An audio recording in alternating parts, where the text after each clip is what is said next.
I'm T, and we're talking scary movies. Today, I am talking another recent Shudder release, which, man, we're talking about Shudder a lot this year, and especially a lot in the last couple of months.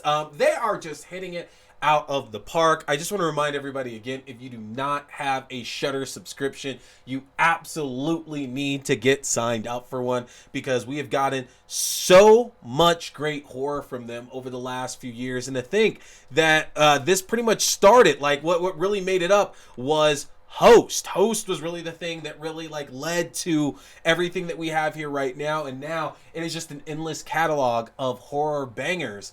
And we're talking their latest release, Sissy. Now, you might have seen some previews for it. I know it just had a few premieres and a few festivals in the last month or so as well now too. But Sissy tells the story of teenage friends Cecilia and Emma, who after a decade of not being around each other and not really being friendly with each other, happen to run into each other just randomly in a pharmacy. And Emma decides to invite her old friend Cecilia to her bachelorette party, to her hen weekend basically, as Emma is going to be getting married. But unfortunately for Cecilia and Emma, they find out that rekindling their friendship is not the only problem that they're going to have this weekend, as there is a killer on the loose during their hen party. Now, first of all, right off the jump here, I have to give one of my dumb Australia stories that I always give all the time, because I, as you know, lived in Australia for a few years back in the 90s. So I absolutely love whenever we can get something that's not set in the United States, and it is specifically set in Australia, because that makes me feel like I'm at home and that I'm in a world that I absolutely know. And it feels so nice and cozy no matter how much killing and bloodshed and gore and all that is happening on the screen. So that was nice to see. But we're introduced to Sissy, that's played by Aisha D, who is an influencer. Basically, you see that she has a number of followers online. She posts all the time. She's very much into self-help and into general health and to making folks, see things into themselves and have that kind of confidence and to take care of themselves whenever they're struggling, those kind of things. And she's doing quite good for herself. Like, to all of us, it kind of seems that Sissy is very much in control of her life and everything that surrounds her, and that she seems very well adjusted. But as we find Sissy running into her old friend Emma, who she knew back in primary school, back in the olden days, that something obviously went down between the two of them to where that friendship was broken, and that they haven't spent that much time together with each other since then. And it's very interesting because right off the jump, it puts us into a premise that a lot of us, I'm sure, are familiar with, that we do have those friends that we knew back a long, long time ago. I'm not even talking high school friends. I'm talking like middle school friends that we grew up with, we were so close with, and then for one reason or another, that friendship ended. And it's one of those things where you've never thought at all about having to rekindle that friendship ever again. You don't really think about it. It's out of sight, out of mind, because again, in most cases, there is a strong reason why that friendship didn't go anywhere else. And that's really the one of the biggest plot drivers here of Sissy, is that I think it's very relatable to look at the relationship between Cecilia, and Emma, and see a bit of yourself in the friendship that those two have. And it's interesting because I had only seen bits and pieces of the trailer that was released for it, and I knew that it had to deal with somebody going and spending some time with a group of people, and unfortunately having to be around a bunch of people that they're not actually friends with, some people that they don't actually care to be around in the least bit. And I didn't know if that meant, was Cecilia ultimately the bully here? Was Emma ultimately the bully? But we find out it's actually neither of those cases. We find out that Cecilia, who, again, gets invited to Emma's bachelorette party after a fun night out on the town, again, celebrating, having a few drinks, doing some karaoke.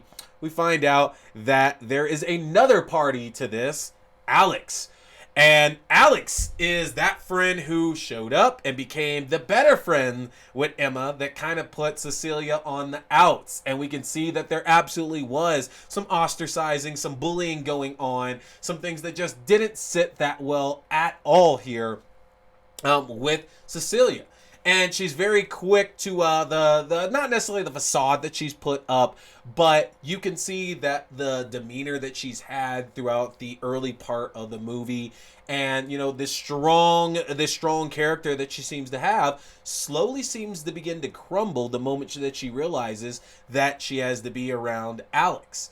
And there's a bit of foreshadowing in there, because when Cecilia and Emma and the rest of Emma's friends are traveling to Alex's place where this bachelorette party is taking place at, they end up accidentally hitting a kangaroo and ultimately have to put the kangaroo out of its misery on the road, which foreshadows something a little bit later in the movie. But that brings us right into tension. And I know that a lot of us have felt that at one point or another in our lives, to where we're just trying to get by. You know, there's people that we absolutely avoid having to be around because we're uncomfortable around them. You know, we don't feel good being around them in the least bit. And then we're put in that position and it just sucks so much. And you can feel that tension. You can feel Cecilia not able to catch her breath and not able to really function properly when she's put around Alex, because clearly Alex and Emma have nurtured this friendship in the time that Cecilia and Emma's friendship has stopped. And we know right off the jump that Alex obviously played a big part in that friendship ending. And we're also shown right off the jump there that Alex has a very noticeable scar on the side of her face. And there's a story behind that for sure that we learn over the course of this movie. And I found myself really being able to identify with a lot of the parties in this, unfortunately, which is not a great thing to say, but I think a lot of us went through a lot of these phases back when we were super young. But I could see myself in Cecilia's shoes of having that best friend, and you do everything with them, and they're your world. They are the main person that's in your life. And then, you know, that relationship ends.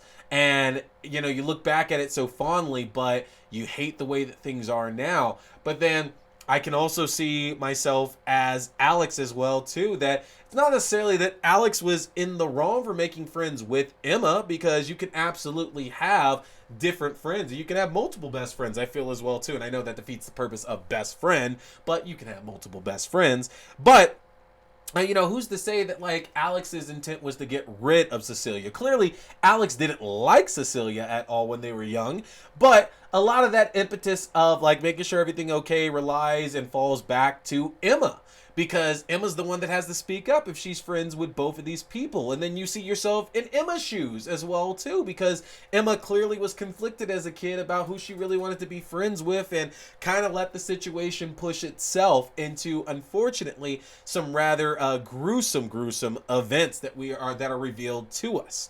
And again, that's one of the best things about this film, is that I did find it was very easy to put yourself in the shoes of quite a number of the different characters in this film, because obviously, you know, we're following this from Cecilia's perspective. But as things begin to spiral out of control and folks begin to get killed, and there's more and more blood, and this is a bloody movie at that, y'all. I was not expecting it. And again, Shudder does fantastic with their releases. They do absolutely fantastic, but I would be lying if I said that I thought that there would be this much gore in a film like this. This is gorier than even some bigger, like, high-profile releases that have come out in the last year. Folks get fucked up in this movie. But there is a lot to be learned, though, I feel, with this as well, too, because it shows us that a lot of times as well that maybe getting some help could really actually be beneficial. That a lot of times you can't just bottle up all these feelings inside and just kind of push them off. Like, you have to kind of face these head on, because that's the way that you grow. That is the way that you become a bit of a better person. And especially in Cecilia's case, you know, we're very much seeing that things weren't addressed head on from these issues as a child, and that, you know, Cecilia as a kid always said that, you know, it's not my fault for these things that happen. And in some circumstances you can absolutely see that, you know, you being a child, bad things happen, and that might not necessarily be on you, but it is on you to deal with the trauma and the aftermath of that, and to do the work to make sure that something terrible like, you know, what happens in the movie never happens again. And once things kind of come to a head in this film, things begin to unravel very quickly, and they get out of control for our characters here. And I love that. I absolutely loved it, because the entire time, you know, we're still not sure exactly who we're rooting for. Just as a kid we're presented in that situation, who we would go for, like which friend we're ultimately choosing to support. And the movie really does provide this moral dilemma about, you know, if somebody is pushed this hard, if somebody is teased, if they're ridiculed, if they're bullied, you know, yeah, they have a responsibility to not inflict that onto other people, but do we really blame them if they snap, if they end up being the person at the end of the day that just says, I can't fucking take this anymore, and they do something about it? What if it's affected their mental state so much that there's no way to come back from it? And I love the fact that with every subsequent kill, we're conflicted about how that was supposed to work out. Like, if they had said something different, if they had done something different, you know, would this still have worked out? And honestly, I came away thinking no.